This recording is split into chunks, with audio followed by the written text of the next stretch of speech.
اخرجوا منها أهلها فسوف تعلمون لأقطعن أيديكم وأرجلكم من خلاف ثم لأصلبنكم أجمعين قالوا إنا إلى ربنا منقلبون وما تنقم منا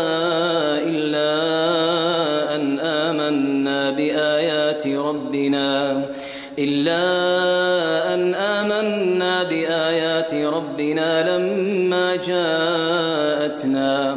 ربنا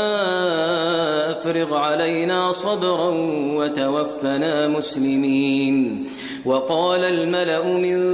قوم فرعون أتذر موسى وقومه ليفسدوا في الأرض ويذرك وآلهتك